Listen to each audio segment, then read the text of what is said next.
Hello, everybody. So today we're going to pick up where we left off, and we're going to talk about CSS. CSS is cascading style sheets.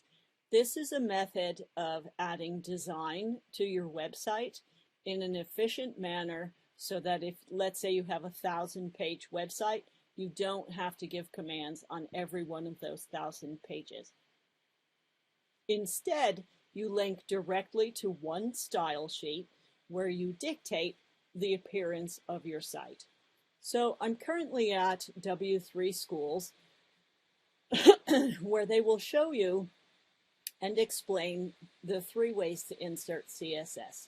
You can do it externally.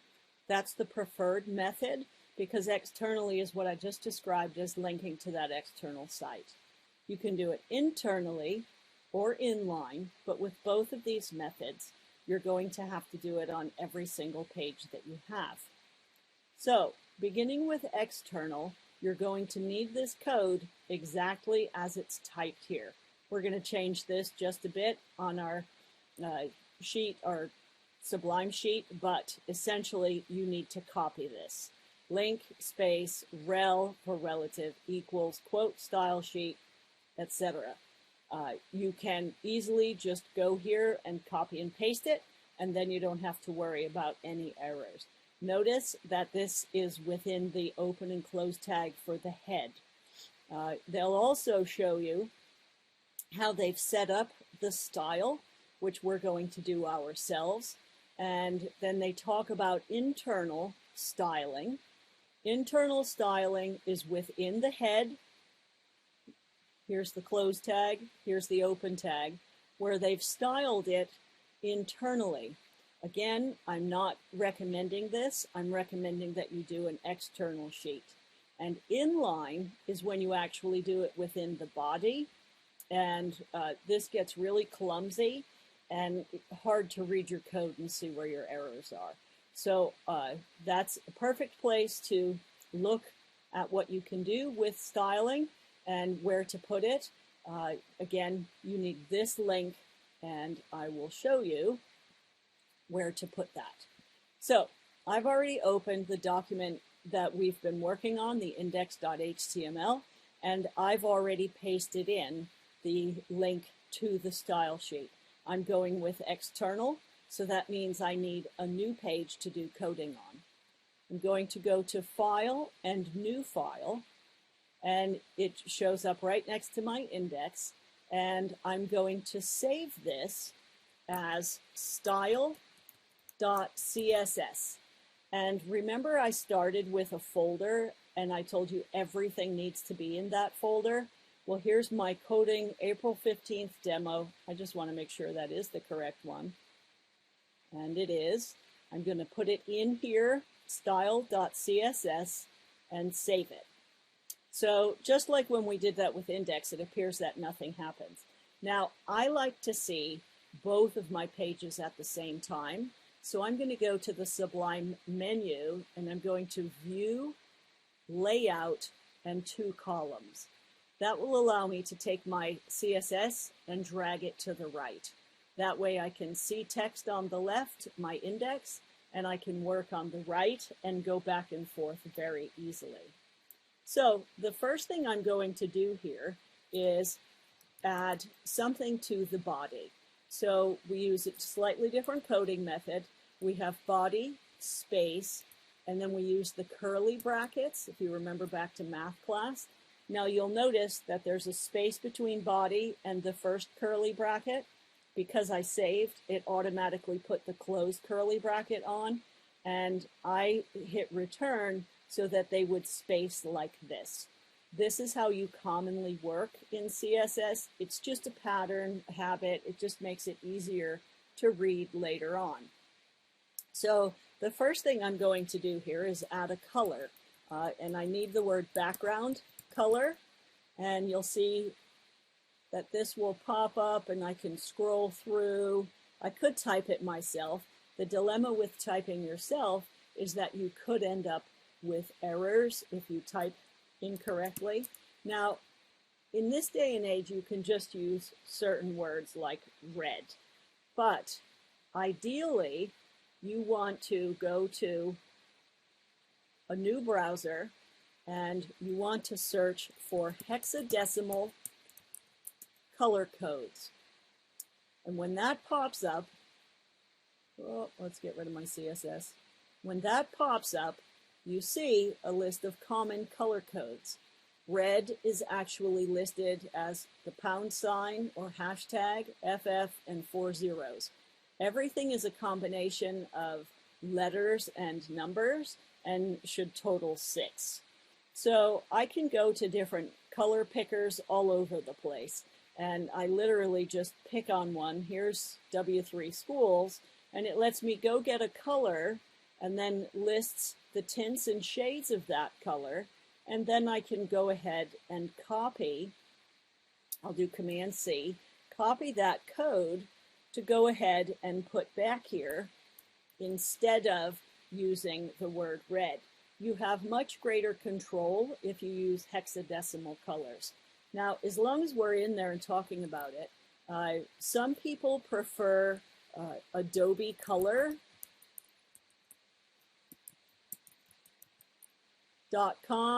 and if we search for that, color.adobe.com, you can select colors based on various color schemes.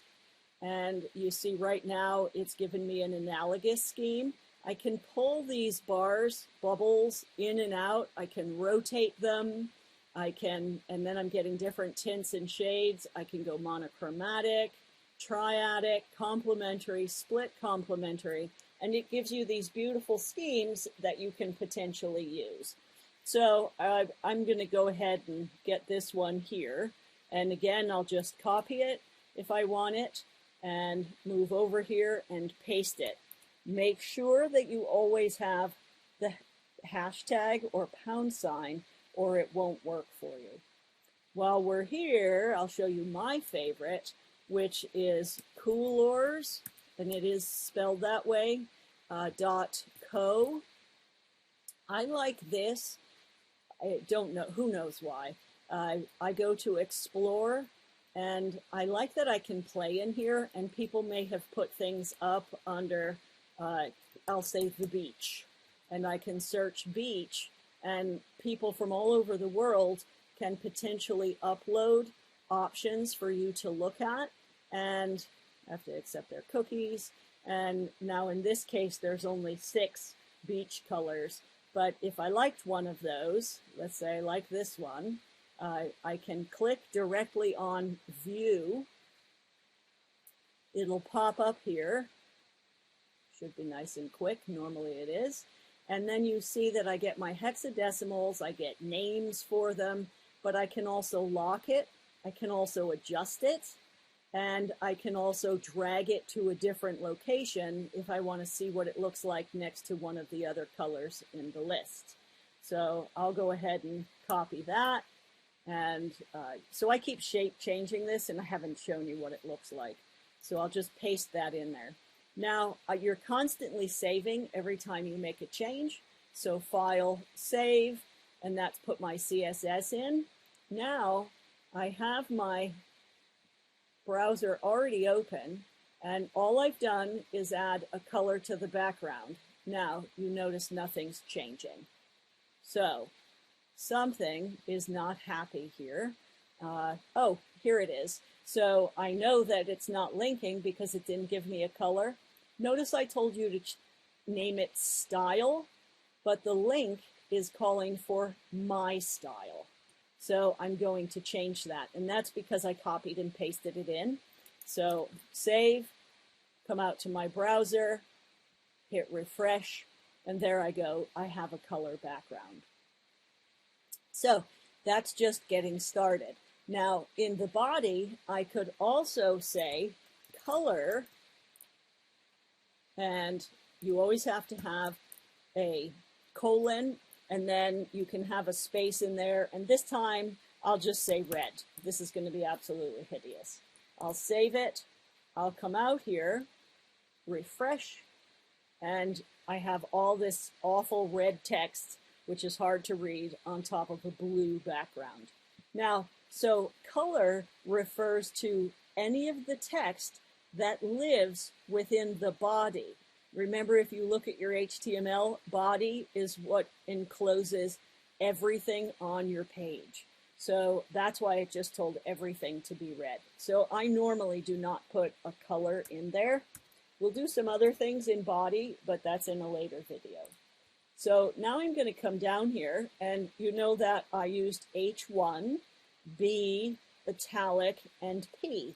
So if I put in H1 and then my curly bracket, they put it there themselves, and I say color, and I'm going to pop back out there to my coolers, and I'm going to get a different color from here, get that number, hexadecimal number, plug that in, and I know that there's an error because one of the letters is white.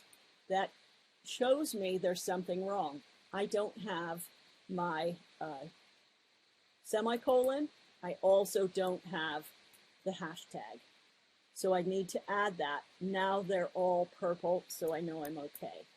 So I'll go back and get my page again, pull that up and refresh. Now the only thing that's blue, darker blue, is that H1 text. Now I can do the same thing for the bold. Whoops, forgetting where I am. And I'll tell this color to, and I'll just do it the cheat way. I'll say red. Notice no hashtags needed if you do it that way. I'll do an italic. And I'll make this color purple. Cheating again. Normally do the hashtags if you want consistency. And I also have, you can have as many spaces in here as you want. I'm going to put a P in. I think that's slightly hidden from you. And I'll call the P color green. And I'll hit save. Now we refresh. And you see that my H1 to H6 changed to red. My H equals header, my italic turned purple, and all of my paragraph text turned green.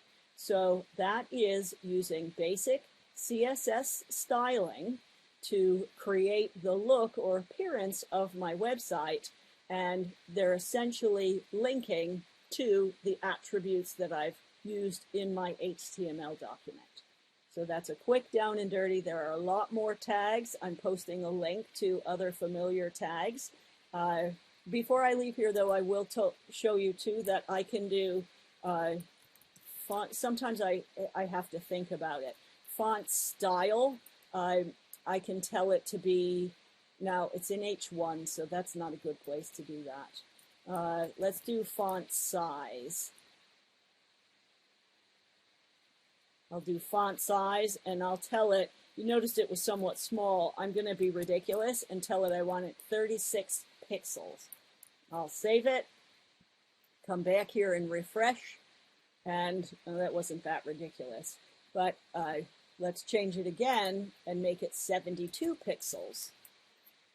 Save it. You have to save constantly. Now you see that it got much larger. So I can use font size in there. Numerous attributes can be changed in here. I'll stop this video here, and then I'll pick up with another because I'm trying to keep these short for you. Thank you.